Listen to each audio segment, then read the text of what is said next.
రేపే ఆగస్టు 27 బుధవారం వినాయక చవితి. ఈసారి వినాయక చవితి బుధవారంతో కలిసి వచ్చింది. అలా కలిసి రావటం చాలా విశేషం. ఇది వినాయకుడి పుట్టినరోజు. వినాయకుడికి ఎంతో ఇష్టమైన రోజు. అయితే ఈరోజు గుర్తుపెట్టుకుని మర్చిపోకుండా ఈ 2 వస్తువులను ఇంటికి తెచ్చుకుంటే చాలు అద్భుత ఫలితాలు కలుగుతాయి. మీ ఇంట్లో ఐశ్వర్య వర్షం కురుస్తుంది. కూర్చొని తిన్నా తరగని ఐశ్వర్యము అదృష్టము కలుగుతుంది. ఈ వస్తువుల వలన మీ దశ మారిపోతుంది. మీ జీవితం మారిపోతుంది. మీకు ఉండే అన్ని రకాల కష్టాలు పోతాయి. వద్దన్న ధనం మిమ్మల్ని వెతుక్కుంటూ వస్తుంది. ఎందుకంటే ఈ వస్తువులు వినాయకుడికి ఎంతో ఇష్టమైనవి. ఈ వస్తువులను ఇంటికి తెచ్చుకుంటే వాటి వెంటే విఘ్నేశ్వరుడు మీ ఇంటికి వచ్చేస్తాడు. లక్ష్మీదేవి అనుగ్రహం కూడా లభిస్తుంది. మీకు ఉండే అప్పులన్నీ కూడా తీరిపోతాయి. ఎందుకంటే వినాయక చవితి రోజు తెచ్చుకునే ఈ వస్తువులకు అంతటి పవర్స్ ఉంటాయి, అంతటి శక్తులు ఉంటాయి. ఈ వస్తువులు మనకు ఉన్న దరిద్రాన్ని తొలగించేస్తాయి. మనల్ని ధనవంతులుగా మారుస్తాయి. మనకు మంచి చేస్తాయి. ఈ వస్తువులంటే లక్ష్మీదేవికి మరియు విఘ్నేశ్వరుడికి ఇద్దరికీ ఎంతో ఇష్టమైనవి. కనుక తప్పనిసరిగా అందరూ వినాయక చవితి రోజు ఈ వస్తువులను కొని ఇంటికి తెచ్చుకోండి. మరి ఇంతకీ ఈ వినాయక చవితి రోజు ఏ వస్తువులను కొని ఇంటికి తెచ్చుకోవాలి అనే విషయాన్ని ఇప్పుడు మనం ఈ వీడియోలో వివరంగా తెలుసుకుందాము. ఫ్రెండ్స్, ఫస్ట్ అయితే కామెంట్ బాక్స్లో ఓం మహాగణపతియే నమః అని కామెంట్ చేయండి. అలాగే ఈ వీడియోకి ఒక లైక్ కొట్టి మాకు సపోర్ట్ చేయండి. ఈ సంవత్సరం వినాయక చవితి రోజు పూజ ఏ టైంలో చేస్తే సంవత్సరం మొత్తం వినాయకుడి సంపూర్ణమైన అనుగ్రహం మన మీద ఉంటుంది, పూజా ఫలితం చాలా అద్భుతంగా ఉంటుంది అనే విషయాన్ని పరిశీలిస్తే ఎప్పుడైనా సరే వినాయక చవితి పూజ స్థిర లగ్నంలో చేసుకుంటే అద్భుతమైన ఫలితాలు వస్తాయి. మనకు జ్యోతిష్య శాస్త్రంలో స్థిర లగ్నము, చరలగ్నము, స్వభావ లగ్నం అని 3 రకాలైనటువంటి లగ్నాలు ఉన్నాయి. స్థిర లగ్నంలో చేసే పూజ కొన్ని వేల రెట్ల విశేషమైన శుభ ఫలితాలను కలిగింపజేస్తుంది. ఈ స్థిర లగ్నాన్నే సింహ లగ్నం అని కూడా అంటారు. 2025 ఆగస్టు 27 బుధవారం వినాయక చవితి రోజు స్థిర లగ్నం ఎప్పుడు ఉందంటే ఉదయం 5:20 నుండి ఉదయం 7:20 మధ్యలో ఉంది. కాబట్టి ఎవరైనా సరే ఈ సంవత్సరం వినాయకుడి పూజ వినాయక చవితి రోజు ఉదయం 5:20 నుంచి ఉదయం 7:20 మధ్యలో చేసుకోండి. అంటే ఈ టైం ఉన్నప్పుడు దీపం పెట్టుకొని పూజ ప్రారంభించండి, సరిపోతుంది. ఈ టైంలో పూజ స్టార్ట్ చేస్తే చాలు అద్భుత ఫలితాలు ఉంటాయి. అయితే అంత పొద్దున్నే పూజ చేసుకోవటం వీలు కాని వాళ్ళు ఏం చెయ్యాలి అంటే మళ్ళీ ఉదయం 11:35 ఇంకొక స్థిర లగ్నం ఉంది కనుక ఆ సమయంలో పూజ చేసుకోవాలి. కాబట్టి ఉదయం 5:20 నుండి 7:20 మధ్యలో పూజ చేసుకోవటం వీలు కాని వాళ్ళు మళ్ళీ ఉదయం 11:35 స్థిర లగ్నం వస్తుంది. కాబట్టి ఉదయం 11:35 నుంచి ఉదయం 11:50 మధ్యలో ఎప్పుడైనా పూజ ప్రారంభించుకోండి. దీపం పెట్టుకొని పూజ స్టార్ట్ చేసుకోండి. ఇలా ఈ సమయంలో పూజ ప్రారంభించుకుంటే వినాయకుడి పూజ వల్ల అద్భుతమైన శుభ ఫలితాలు కలుగుతాయి. వినాయక చవితి రోజు ఎవరూ కూడా నల్లటి రంగు దుస్తులు ధరించకూడదు. నల్లటి రంగు గాజులు కూడా వేసుకోకూడదు, దరిద్రం పడుతుంది. అలాగే వినాయక చవితి రోజు జుట్టు కత్తిరించుకోవటము, గోర్లు కత్తిరించటము, షేవింగ్ చేసుకోవటం వంటి పనులు చేయకూడదు. వినాయక చవితి రోజు పూజ చేసుకున్న తర్వాత మీకు దగ్గరలో ఉండే వేప చెట్టు దగ్గరకు వెళ్ళి గ్లాసుడు పసుపు నీళ్లను ఆ వేప చెట్టుకు సమర్పిస్తే సమస్త గ్రహదోషాలు పోయి కష్టాలు తగ్గుతాయి. అదేవిధంగా వినాయక చవితి రోజు మీకు ఏ సమయంలో కాకి కనిపించినా ఆ కాకికి ఉండ్రాలను కానీ లేదా అన్నాన్ని కానీ ఆహారంగా వేస్తే విఘ్నేశ్వరుడి అనుగ్రహం కలుగుతుంది. మీకు ఉండే ధన సమస్యలు తగ్గుతాయి, ధన సంపాదన పెరుగుతుంది. ఇక ప్రత్యేకంగా వినాయక చవితి రోజు ఒక 2 వస్తువులను కొని ఇంటికి తెచ్చుకుంటే చాలు మీ సుడి తిరిగిపోతుంది. మీరు అపర కోటీశ్వరులుగా మారిపోతారు. విఘ్నేశ్వరుడి అనుగ్రహంతో గొప్ప ధనవంతులుగా మారిపోతారని, కూర్చొని తిన్నా తరగని ఐశ్వర్యం వస్తుందని శాస్త్రాలు చెప్తూ ఉన్నాయి. మరి ఆ వస్తువుల్లో మొట్టమొదటి వస్తువు ఏమిటి అంటే పసుపు. అవును, వినాయక చవితి రోజు ఒక చిన్న పసుపు ప్యాకెట్ను కానీ లేదా పసుపు కొమ్ములను కానీ మీ ఇష్టాన్ని బట్టి ఏదో ఒకటి కొని తెచ్చుకుంటే మీకు ఉండే కష్టాలు, ఆటంకాలు అన్నీ తొలగిపోతాయి. ఈరోజు వినాయకుడికి ఎంతో ఇష్టమైన మరియు వినాయకుడి స్వరూపమైనటువంటి పసుపును కొని ఇంటికి తెచ్చుకొని ఆ పసుపు ప్యాకెట్ను మీ ఇంట్లో వినాయకుడి ముందు ఉంచి పూజిస్తే మీ కష్టాలన్నీ కూడా ఈ రోజుతో పోతాయి. సమస్యలు, ఇబ్బందులు, అప్పులు, బాధలు ఈ రోజుతో పోతాయి. మీ ఇంట్లో నుండి దరిద్ర దేవత పారిపోయి లక్ష్మీదేవి మీ ఇంట్లో అడుగు పెడుతుంది. విఘ్నేశ్వరుడి అనుగ్రహం కలుగుతుంది. మీ దశ మారిపోతుంది. అద్భుతాలు జరుగుతాయి. మీ ఇంట్లో ధనవర్షం కురుస్తుంది. అదృష్టం మిమ్మల్ని వరిస్తుంది. పసుపు చాలా మంగళకరమైనది, శుభకరమైనది. శుభాలను సూచిస్తుంది, అశుభాలను దూరం చేస్తుంది. పసుపును లక్ష్మీకారకంగా కూడా భావిస్తూ ఉంటారు. పైగా పసుపు ఇంటికి తెచ్చుకుంటే లక్ష్మీదేవి ఆ పసుపుతో పాటు మన ఇంట్లో అడుగు పెడుతుంది, మనకు ఐశ్వర్యం ఇస్తుంది. పురాణాల ప్రకారం పార్వతీదేవి తన 4 పిండిలోని పసుపు ముద్దతోనే వినాయకుడి రూపాన్ని తయారు చేసి దానికి ప్రాణం పోసింది. అందుకే వినాయకుడిని హరిద్ర గణపతి అని కూడా పిలుస్తారు. హరిద్ర అంటే పసుపు. పసుపును వినాయకుడి స్వరూపంగా భావిస్తారు. అందువల్ల పసుపుతో చేసిన గణపతిని పూజించటం అత్యంత శ్రేష్టమని పండితులు చెప్తూ ఉన్నారు. పసుపు మంగళకరమైనది, శుభానికి, విజయానికి సంకేతం. కనుక వినాయక చవితి పండుగ రోజున మార్కెట్ నుండి కొత్త పసుపు కొమ్ములను కానీ ఒక 10 రూపాయలు పెట్టి పసుపు పొడి ప్యాకెట్ను కానీ కొని ఇంటికి తీసుకురండి. ఇలా పసుపును ఇంటికి తెచ్చుకోవటం ద్వారా సాక్షాత్తు గణేశుని అనుగ్రహాన్ని, శక్తిని మన ఇంటికి ఆహ్వానించినట్లే అవుతుంది. అంతేకాదు వినాయక చవితి రోజు పసుపును కొని ఇంటికి తెచ్చుకోవటం వలన ఇంట్లో శుభకార్యాలు జరుగుతాయి. పెళ్లి కాని వారికి పెళ్లి జరుగుతుంది. చిన్న ప్యాకెట్ మనకు 10 రూపాయలు పెట్టినా వస్తుంది కదా. ఆ పసుపు ప్యాకెట్ను అయినా ఇంటికి తెచ్చుకోవచ్చు. అలా తెచ్చేసుకున్న తర్వాత ఆ పసుపును మీ పూజా గదిలో గణపతి ముందు పెట్టి పూజించుకోండి. పూజించుకోవటం అంటే పూజ గదిలో పెట్టేసి వదిలివేయండి. 15 నిమిషాల తర్వాత ఆ పసుపును మీరు తీసేసి దాచిపెట్టుకోండి. ఇక తర్వాత ఆ పసుపును పూజ కోసం ఉపయోగించుకోవచ్చు.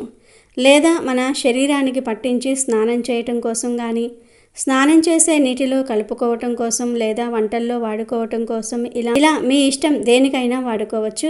కాళ్లకు రాసుకోవడానికి మాత్రం వాడకూడదు. ఇక రెండో వస్తువు ఏమిటి అంటే యాలకులు. ఈరోజు ఒక యాలకుల ప్యాకెట్ను చిన్నది ఇంటికి తెచ్చుకోండి. మీరు గుర్తుపెట్టుకోండి, మీరు పెద్ద ప్యాకెట్ ఏం తెచ్చుకోనక్కర్లేదు. చాలా చిన్నది తెచ్చుకోండి. మనకు 10-15 రూపాయలు పెడితే చిన్న ప్యాకెట్లు దొరుకుతూ ఉన్నాయి కదా, వాటిని కూడా మనం ఇంటికి తెచ్చుకోవచ్చు.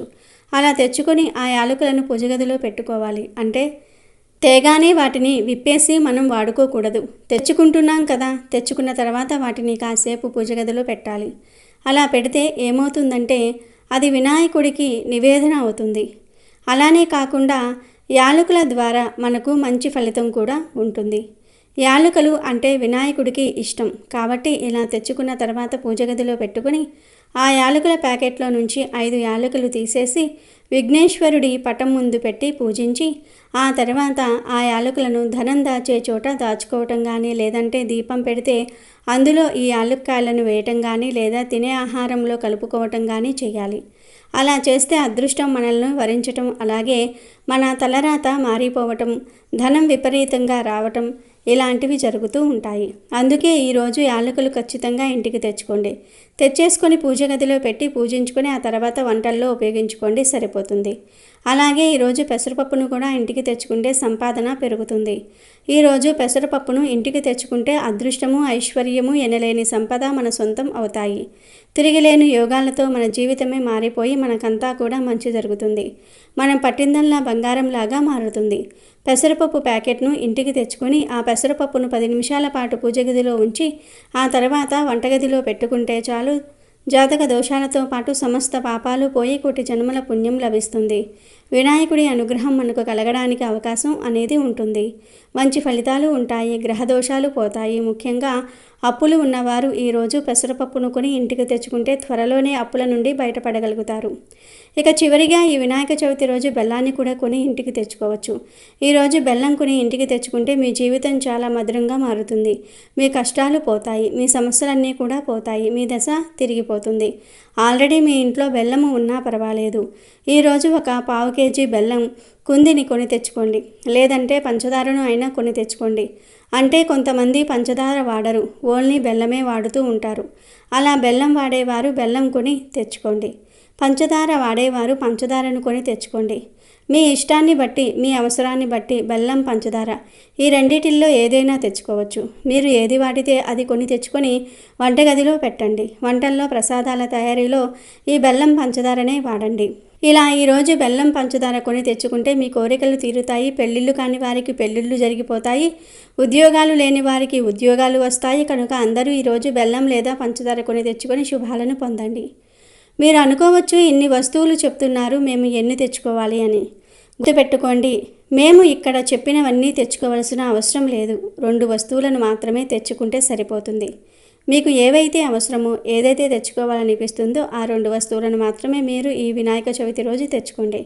మీకు నచ్చిన వస్తువులు, మీకు కావలసిన వస్తువులను, మీకు పండుగ రోజు అవసరమైన వస్తువులను మాత్రమే తెచ్చుకోండి. అలా తెచ్చుకుంటేనే శుభ ఫలితాలు మీ ఇంటికి వస్తాయి. సగం దరిద్రాలు తొలగిపోతాయి. బాగా కలిసి వస్తుంది. పట్టిందల్లా బంగారం అవుతుంది. మనం మొత్తం 4 వస్తువుల గురించి ఈ వీడియోలో చెప్పుకున్నాం. వాటిల్లో ఏవో ఒక 2 వస్తువులు మీకు పండుగ రోజు ఉపయోగపడే వస్తువులు తెచ్చుకుంటే సరిపోతుంది. లక్ష్మీదేవి అనుగ్రహం కలగాలి అనుకునేవారు మర్చిపోకుండా ఈ వస్తువులను అయితే ఇంటికి తెచ్చుకోవాలి. కనుక అందరూ వినాయక చవితి రోజు ఈ వస్తువుల నుండి ఏవో ఒక 2 వస్తువులు ఖచ్చితంగా తెచ్చుకోండి. శుభ ఫలితాలను పొంది సంతోషంగా జీవించండి. అయితే ఈ సంవత్సరం వినాయక చవితి పండుగ రోజు ఆడవారు గుర్తుపెట్టుకొని ఈ రంగు చీర కట్టుకుంటే చాలు, విఘ్నేశ్వరుడే మీ ఇంట్లో ఐశ్వర్యాన్ని కురిపిస్తాడు.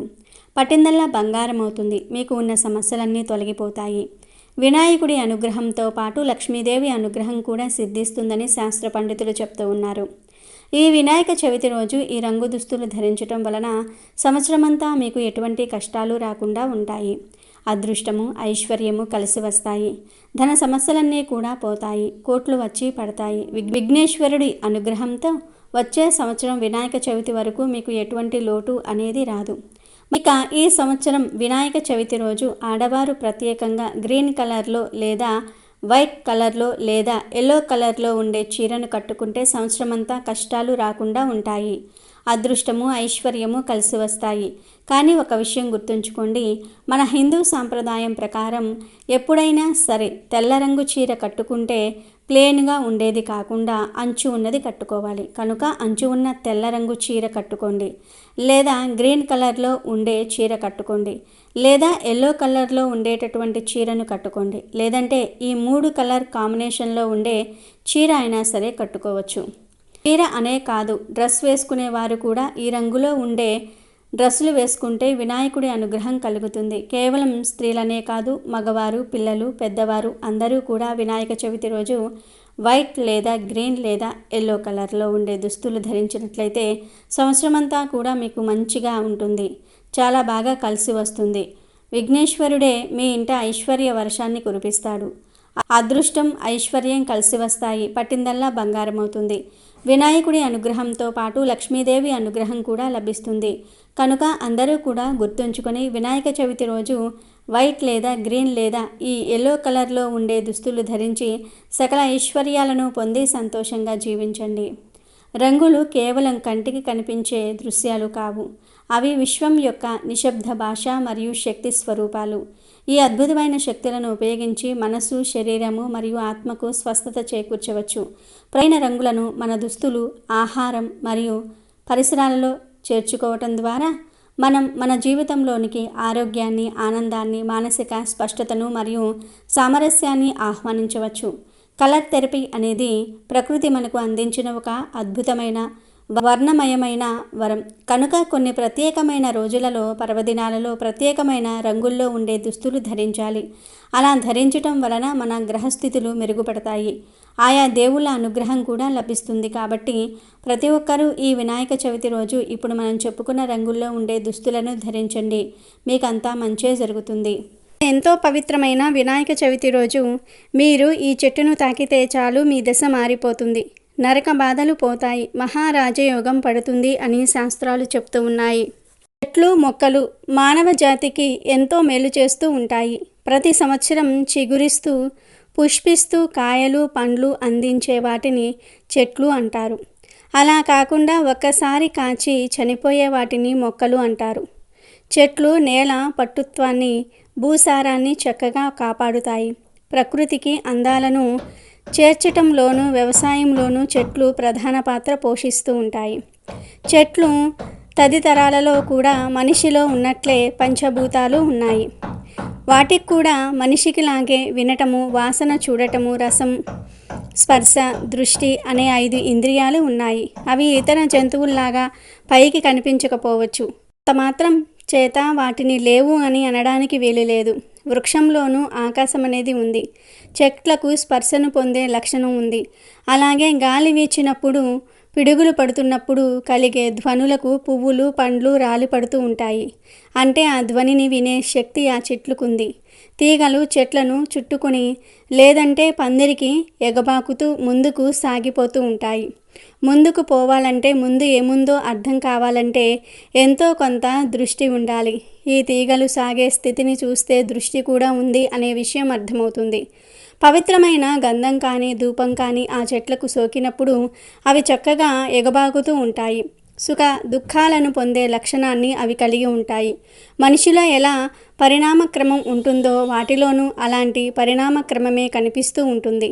మొలకెత్తటము, పెరిగి పెద్దవ్వటము, పుష్పించి ఫలాలను ఇవ్వటము, కాలానికి వయసుడికి నశించటం, ఇవన్నీ చూస్తే ప్రాణం ఉన్న మనిషిలాగే చెట్టు కూడా కనిపిస్తూ ఉంటుంది. వాయువును గ్రహించటం, తీసుకున్న ఆహారాన్ని జీర్ణం చేసుకోవటం, ఆహారం మారినప్పుడు తరగటము, పెరగటము, ఇవన్నీ చెట్లల్లో కనిపిస్తూ ఉంటాయి. వ్యాధి సోకితే మనిషి బాధపడినట్లే, చీడపీడలు సోకిన చెట్టు కూడా బాధపడుతున్నట్లు, నీరసించినట్టు కనబడుతుంది.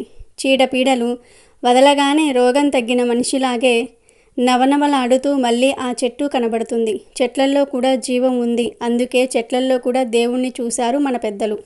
దేవతా వృక్షంగా పేర్కొనే అనేక వృక్షాలలో జిల్లేడు చెట్టు కూడా ఒకటి. ఈ వినాయక చవితి రోజు మీరు కేవలం జిల్లేడు చెట్టును తాకితే చాలు, తరతరాలకు తరగని ఐశ్వర్యం వస్తుంది, ధనం ఆకర్షింపబడుతుంది, దరిద్రం పోతుంది. ఈరోజు జిల్లేడు చెట్టును తాకితే మీ శరీరం మంచి శక్తిని పుంజుకుంటుంది. మీ శరీరంలోని నెగిటివ్ ఎనర్జీ, రోగాలు పోతాయి. మీ ఒంట్లో ఉన్న దోషాలన్నీ కూడా పోతాయి. మీకు తిరుగులేని రాజయోగం పడుతుంది. జిల్లేడు చెట్టులో స్వయంగా విఘ్నేశ్వరుడే కొలువై ఉంటాడు గనుక వినాయక చవితి రోజు మీకు ఎక్కడ జిల్లేడు చెట్టు కనిపించినా ఆ చెట్టుకు చెంబుతో కొన్ని నీళ్లు పోసి తర్వాత చెట్టుకు నమస్కారం చేసుకొని చెట్టు మొదట్లో చిటికెడు పసుపు కుంకుమలు చల్లి 11 సార్లు జిల్లేడు చెట్టును తాకండి.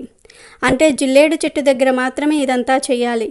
ఇలా ఈరోజు జిల్లేడు చెట్టును తాకేటప్పుడు మనసులో మీ కోరికను చెప్పుకుంటే ఆ కోరిక త్వరగా నెరవేరుతుంది. ఇలా జిల్లేడు చెట్టును తాకిన తర్వాత కాసేపు ఆ చెట్టు దగ్గర కూర్చోండి.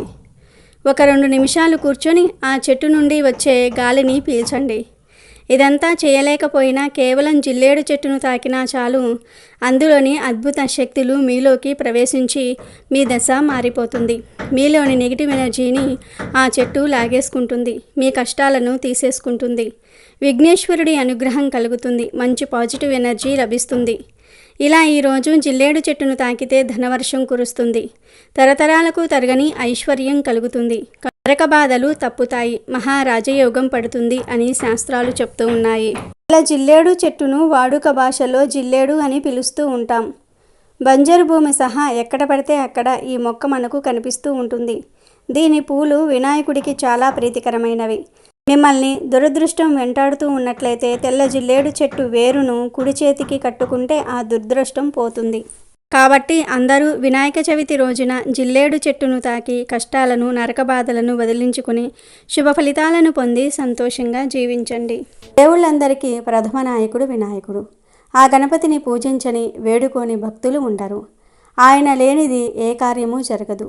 అంతటి దేవదేవుణ్ణి మనము కొలిచేటప్పుడు చాలా పేర్లతో ఆయనను పూజిస్తాము. వినాయకుడు సకల దేవతా గణాలకు అధిపతి. అన్ని అడ్డంకులు తొలగించే విఘ్నరాజు. అన్ని కార్యములకు, పూజలకు ప్రథమంగా పూజలు అందుకునేవాడు వినాయకుడు. వినాయక చవితి వచ్చిందంటే భక్తులకు పెద్ద పండుగే. భాద్రపద మాసమున చవితి రోజున గణపతిని కొలవని భక్తుడు ఉండడు. మరి అంతటి ఈ అగ్రదేవుణ్ణి పూజించేటప్పుడు వినాయకుడు, విఘ్నేశ్వరుడు, లంబోదరుడు, గణపతి, ఏకదంతుడు, వక్రతుండు, మూషిక వాహనుడు, జగనానుడు, ధూమకేతువు లాంటి వివిధ రకాల పేర్లతో పూజిస్తాము. ఇవన్నీ బొజ్జ గణపయ్యను ముద్దుగా పిలుచుకునే పేర్లు.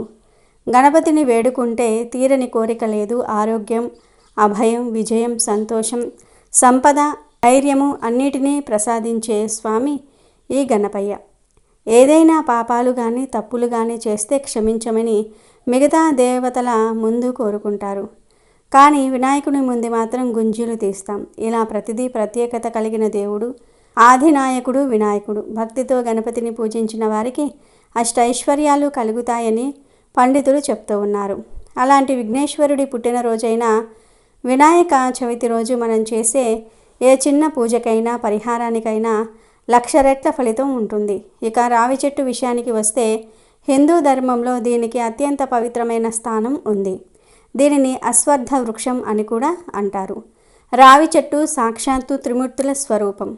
చెట్టు యొక్క వేళల్లో బ్రహ్మదేవుడు, కాండంలో శ్రీ మహావిష్ణువు, కొమ్మలలో పరమేశ్వరుడు కొలువై ఉంటారని పురాణాలు చెప్తూ ఉన్నాయి.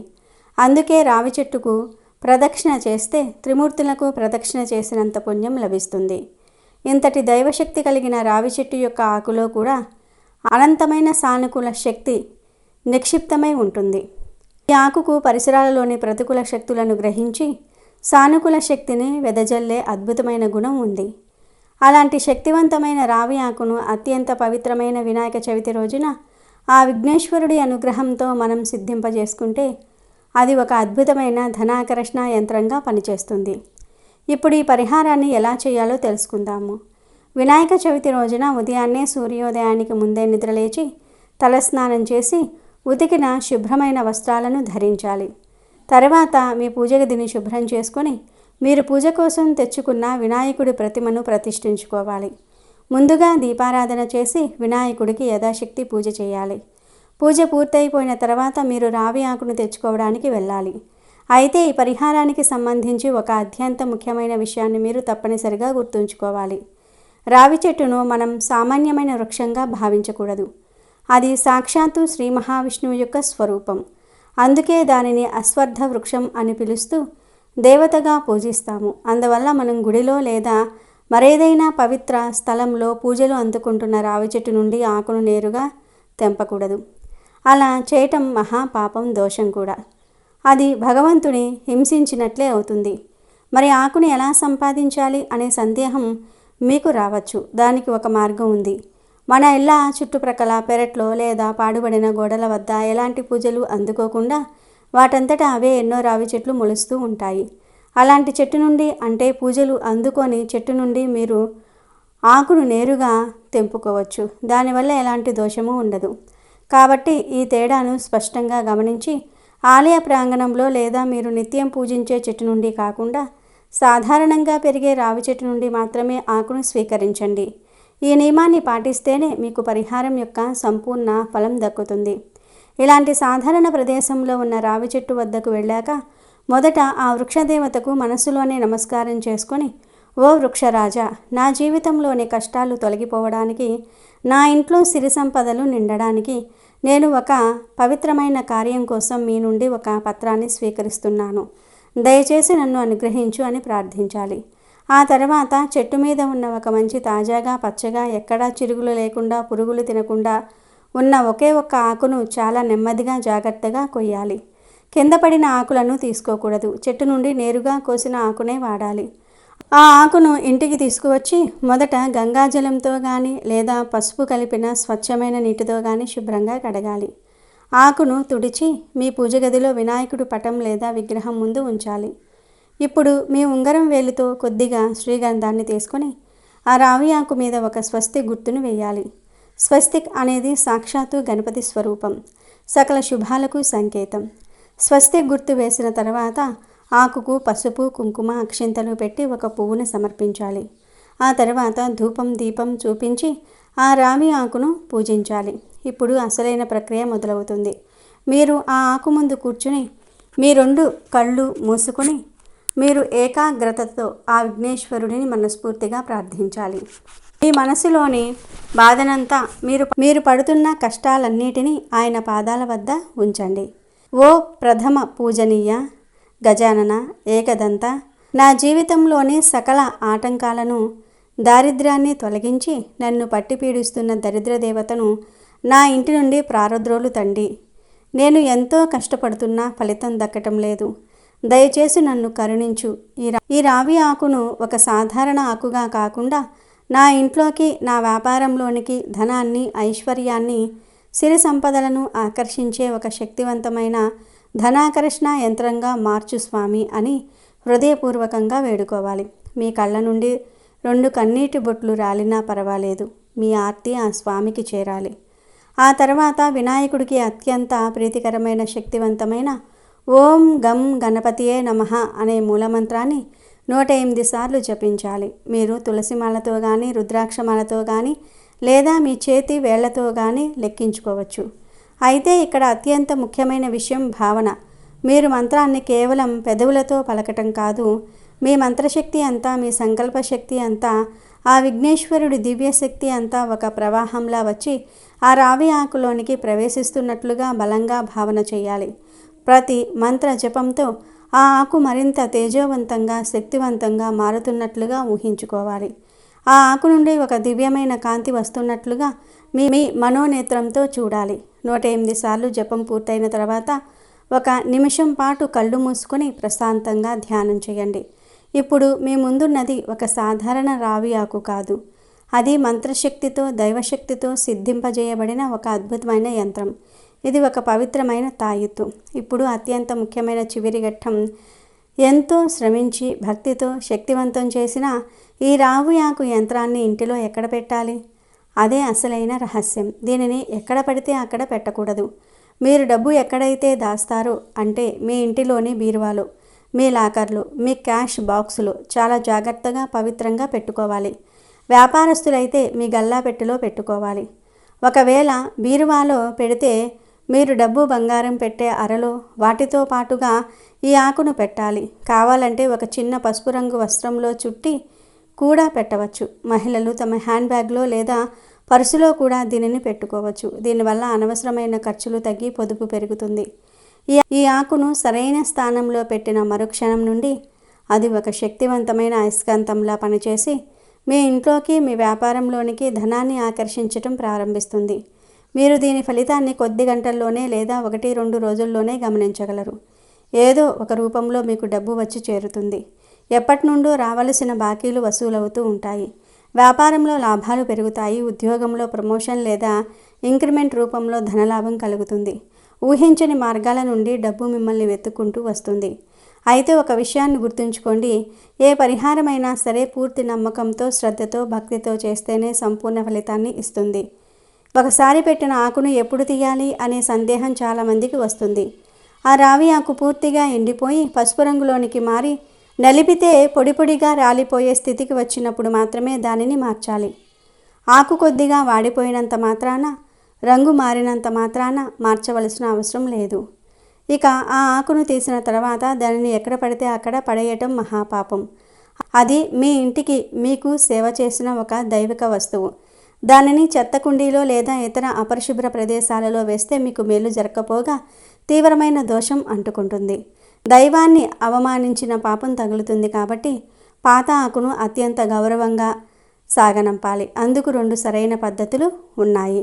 మీకు దగ్గరలో ఏదైనా నది, కాలువ, చెరువు వంటివి ఉంటే ఆ పాత ఆకును తీసుకుని వెళ్ళి దానికి మనసులోనే నమస్కరించి ఇన్నాళ్ళు మమ్మల్ని కాపాడినందుకు ధన్యవాదాలు అని చెప్పుకొని ఆ పారే నీటిలో నెమ్మదిగా వదిలివేయాలి. లేదా ఆ ఆకును చెట్టు మొదట్లో పెట్టండి. ఇది ఇంకా ఉత్తమమైన పద్ధతి. మీరు ఏ రావి చెట్టు నుండి అయితే ఆకును తెచ్చారో మళ్ళీ అదే చెట్టు దగ్గరికి వెళ్ళి ఆ చెట్టు మొదట్లో ఆ పాత ఆకును భక్తితో పెట్టి నమస్కరించి రావాలి. దానిని తిరిగి దాన్ని తల్లి ఒడికే చేర్చటం లాంటిదన్నమాట. ఈ నియమాలన్నీ పాటిస్తూ పూర్తి విశ్వాసంతో ఈ పరిహారం చేయండి. ఆ విఘ్నేశ్వరుడి అనుగ్రహంతో మీ ఆర్థిక సమస్యలన్నీ తొలగిపోయి మీ ఇంట సిరి సంపదలు వెల్లువిరుస్తాయి. కనుక ప్రతి ఒక్కరూ మర్చిపోకుండా వినాయక చవితి నాడు రావి ఆకుతో ఈ పరిహారాన్ని చేయండి. వినాయకుడి అనుగ్రహంతో పాటు మీకు ఆ శ్రీ మహాలక్ష్మి అనుగ్రహం కూడా కలిగి సిరి సంపదలు కలుగుతాయి. మీ జీవితం ఆనందమయం అవుతుంది. ఇక మీకు ఎందులోనూ తిరగనేదే ఉండదు. వినాయక చవితి రోజు వినవలసిన కథలు ఉన్నాయి. పూర్వం గజరూపం గల గజాసురుడు అనే ఒక రాక్షసుడు పరమశివుని గురించి ఘోర తపస్సు చేశాడు. దీంతో ప్రత్యక్షమైన పరమేశ్వరుడు ఏం వరం కావాలో కోరుకోమన్నాడు. దీంతో ఆ రాక్షసుడు, స్వామి నీవు ఎల్లప్పుడూ నా ఉదరంలోనే నివసించాలి అని కోరుకున్నాడు. మాట తప్పని మహాశివుడు రాక్షసుడి కోరిక మేరకు గజాసురుడి కడుపులోనికి ప్రవేశించాడు. ఈ విషయం తెలుసుకున్న పార్వతీదేవి ఎంతో బాధతో శ్రీ మహావిష్ణువును ప్రార్థించింది. గజాసురుని బారి నుంచి శివుణ్ణి కాపాడమని కోరుకుంటుంది. దీంతో శ్రీహరి గంగిరెద్దు మేళం నాటకం ఆడతాడు. నందీశ్వరుని గంగిరెద్దుగా, బ్రహ్మాది దేవతలను వాయిద్యకారులుగా మార్చి గజాసురుని పురానికి వెళ్ళి నందిని ఆడిస్తాడు. ఆ మేళానికి తన్మయుడైన గజాసురుడు మీకేం వరం కావాలో కోరుకోండి అంటూ వరమిస్తాడు. ఇదే సరైన సమయమని భావించిన విష్ణుమూర్తి, ఈ నందీశ్వరుడు శివుణ్ణి వెతుక్కుంటూ వచ్చింది కాబట్టి నీ దగ్గర ఉన్న శివుణ్ణి ఇచ్చేయి అని అడుగుతాడు. వెంటనే ఆ కోరిక కోరింది వేరెవ్వరో కాదు, సాక్షాత్తు శ్రీ మహావిష్ణువే అని గ్రహించాడు రాక్షసుడు. తనకిక మరణం తథ్యం అని గ్రహించి శివునితో నా శిరస్సును లోకమంతా కూడా ఆరాధించేటట్లుగా అనుగ్రహించి నా చర్మంను నీ వస్త్రముగా ధరించమని వేడుకుంటాడు. అనంతరం విష్ణుమూర్తి సైగ చేయటంతో నంది తన కొమ్ములతో గజాసురుణ్ణి చీల్చి చంపుతుంది. అప్పుడు బయటకు వచ్చిన శివుడికి శ్రీహరి దుష్టులకు ఎప్పుడూ అలాంటి వరాలివ్వొద్దంటూ నచ్చ చెప్తాడు. ఇంకో పక్కన కైలాసంలో పార్వతీదేవి శివుని రాక కొరకు ఎదురు చూస్తూ నలుగు పెట్టుకుంటుంది. ఆ సమయంలో కింద రాలిన నలుగు పిండితో ఒక బాలుని రూపాన్ని తయారు చేసి ఆ రూపానికి ప్రాణం పోస్తుంది. అనంతరం ద్వారం వద్దే కాపలాగా ఉంచి ఎవరినీ రానివ్వొద్దంటూ చెప్తుంది. అదే సమయంలో అటుగా వచ్చిన శివుడినే అడ్డుకుంటాడు ఆ బాలుడు. దీంతో కోపోద్రిక్తుడైన మహాశివుడు బాలుడిని శిరచ్ఛేదం గావించి లోపలికి వెళ్తాడు. విషయం తెలుసుకున్న పార్వతి శివుడిపై ఆగ్రహం వ్యక్తం చేస్తుంది. దీంతో గజాసురుని శిరస్సును అతికించి తిరిగి ఆ బాలుడిని బ్రతికించాడు శివుడు. గజాముఖాన్ని పొందాడు కాబట్టి అతను గజాననుడిగా పేరు పొందాడు. ఒకరోజు స్వర్గలోకంలో దేవతలు, మునులు పరమేశ్వరుని దగ్గరకు వెళ్ళి ఏ పని చేసినా విఘ్నం రాకుండా కొలుచుకోవడానికి వీలుగా ఒక దేవుడిని కనికరించమని కోరతారు. అందుకు తామే సరైన వారమని వినాయకుడు, కుమారస్వామి ఇద్దరూ కూడా పోటీ పడతారు. అప్పుడు పరమేశ్వరుడు ఇద్దరికీ ఓ పరీక్ష పెడతారు. మీలో ఎవరైతే ముల్లోకములు తిరిగి పుణ్యనదుల్లో స్నానం చేసి వస్తారో వారే ఈ పదవికి అర్హులు అని చెప్తాడు. దీంతో వెంటనే కుమారస్వామి తన నెమలి వాహనంపై వెళ్ళిపోతాడు. వినాయకుడు మాత్రం తాను ఎలా ఈ కార్యాన్ని పూర్తి చేయగలను అనే సందేహాన్ని శివుడు ముందుంచుతాడు. అప్పుడు శివయ్య తన కొడుకుకు నారాయణ మంత్రం జపించమని చెప్తాడు. ఆ మంత్రాన్ని ఒక్కసారి జపిస్తే 300 కల్పంలో ఉన్న పుణ్యనదుల్లో స్నానం చేసినట్టవుతుందని చెప్తాడు. ఇందుకు అంగీకరించిన గణనాథుడు ఈ మంత్రాన్ని ముల్లోకములకు సమానమైన తల్లిదండ్రుల చుట్టూ 3 సార్లు ప్రదక్షిణ చేస్తాడు. దీంతో కుమారస్వామికి 3,50,00,000 నదులలో ఏ నదికి వెళ్ళినా అప్పటికే గణేశుడు ఆ నదిలో స్నానం చేసి తనకు ఎదురు వస్తున్నట్లుగా కనిపించేవాడు. అన్ని నదులు తిరిగి కైలాసానికి వచ్చేసరికి అదే సమయంలో అన్న వినాయకుడు తండ్రి పక్కనే ఉంటాడు. విషయం తెలుసుకున్న కుమారస్వామి తన అహంకారానికి చింతించి తండ్రి అన్న మహిమ తెలియక తప్పు చేశా, నన్ను క్షమించి అన్నకే ఆధిపత్యం ఇవ్వండి అంటాడు. అలా భాద్రపద శుద్ధ చవితి రోజున గజాననుడు విఘ్నేశ్వరుడు అయ్యాడు. ఈ రోజున భక్తులందరూ కూడా భోజన ప్రియుడైన వినాయకుడికి పిండి వంటలు, కుడుములు, టెంకాయలు, పాలు, తేనె, అరటి పండ్లు ఇలా నైవేద్యాలు పెడితే భక్తులను అనుగ్రహించి వారు కోరుకునే అన్ని కార్యాల్లో విఘ్నాలు లేకుండా చూస్తాడని ప్రతీతి. ఆ తర్వాత వినాయకుడిని చూసి చంద్రుడు నవ్వటంతో వినాయకుడి పొట్ట పగులుతుంది. అది చూసి పార్వతీదేవి శాపం ఇవ్వటం, ఆ తర్వాత ఋషిపత్నులు నీలాపనిందనలు మొయ్యటం, ఆపై పార్వతీదేవి వినాయక చవితి రోజు ఈ కథ ఎవరైతే చదువుతారో వారు నీలాపనిందల పాలు కారని చెప్తుంది. అందుకే వినాయక చవితి రోజు ఈ వినాయకుని కథ చదివి అక్షింతలు నెత్తిన వేసుకున్న వారికి ఎలాంటి నీలాపనిందనలు ఉండవని చెప్తూ ఉంటారు. అయితే ఈ వినాయక చవితి రోజు ముడుపు కట్టుకుంటే చాలా తొందరగా మీ కోరికలు తీరతాయని పండితులు చెప్తూ ఉన్నారు. ఎంత పెద్ద కోరికలు ఉన్నవారైనా సరే ఈ ముడుపు కట్టుకోవచ్చు. మరి ఎలా కట్టుకోవాలో తెలుసుకుందాం. సాధారణంగా ఇంట్లో గణపతిని పెట్టుకునేవారు 1 రోజు లేదా 3 రోజులు ఉంచి తర్వాత నిమజ్జనం చేసేస్తూ ఉంటారు కదా. కాబట్టి వినాయక చవితి రోజు ముందు ఒక పసుపు రంగు వస్త్రాన్ని తీసుకోండి. దానికి 4 వైపులా కూడా పసుపు బొట్లు పెట్టండి. ఈ వస్త్రంలో 3 గుప్పెళ్ల బియ్యం, గుప్పిడి శనగపప్పు వేయండి. ఆ తర్వాత 1 రూపాయి బిళ్ళను వేయండి. ఈ 3 వేస్తే చాలు. ఇలా వేసిన తర్వాత స్వామివారి ముందు మీ కోరికను చెప్పుకోండి. ఎంత పెద్ద కోరిక అయినా పర్వాలేదు, ఎలాంటి కోరిక అయినా సరే పర్వాలేదు. స్వామివారికి మనస్ఫూర్తిగా మీ కోరికను చెప్పుకొని, స్వామి నా కోరికను నీకు ముడుపు కడుతూ ఉన్నాను అని మనసులో అనుకుని వస్త్రాన్ని మూటలాగా కట్టేయండి. ఈ ముడుపును 1 రోజు వినాయకుడు బొమ్మ దగ్గర ఉంచండి చాలు. మరునాడు ఈ ముడుపును తీసి పూజ గదిలో పెట్టేసుకోవచ్చు. లేదు మేము అసలు ఇంట్లో గణపతి బొమ్మ పెట్టుకోలేదు అనుకునేవారు గణపతి ఫోటో ముందు అయినా సరే ఈ ముడుపు పెట్టుకోవచ్చు. వినాయక చవితి రోజు ముడుపు కట్టడం వలన నవరాత్రులు ముగిసేలోపే మీ కోరిక నెరవేరుతుంది. ఇలా కట్టిన ముడుపును పూజ గదిలో పెట్టి వదిలివేయండి. చిన్న కోరిక అయితే నవరాత్రులు ముగిసేలోపే ఆ కోరిక తీరిపోతుంది. అప్పుడు ఈ ముడుపును విప్పి బియ్యం శనగపప్పుతో ఉండ్రాళ్ళు చేసి ఆ ఉండ్రాలను బయట వారికి పంచి మీరు కూడా తినండి. ఒకవేళ చాలా పెద్ద కోరిక అయితే అది తీరడానికి కొంత సమయం పట్టవచ్చు. అప్పుడు అంటే ఆ కోరిక తీరినప్పుడు ముడుపును విప్పి ఉండ్రాళ్ళు చేసుకోండి. రూపాయి బిళ్ళను మాత్రం ఎవరికైనా సరే ఇచ్చేయవచ్చు. ప్రత్యేకించి వినాయక చవితి రోజున ఈ ముడుపు కట్టడం వలన మీ కోరిక చాలా తొందరగా నెరవేరే అవకాశం ఎక్కువగా ఉంటుంది. కాబట్టి మీరు కూడా వినాయక చవితి రోజు ఈ విధంగా ముడుపు కట్టుకొని విఘ్నేశ్వరుడి అనుగ్రహంతో ఆటంకాలన్నీ తొలగించుకొని కోరికలన్నీ కూడా నెరవేర్చుకొని సంతోషంగా జీవించండి.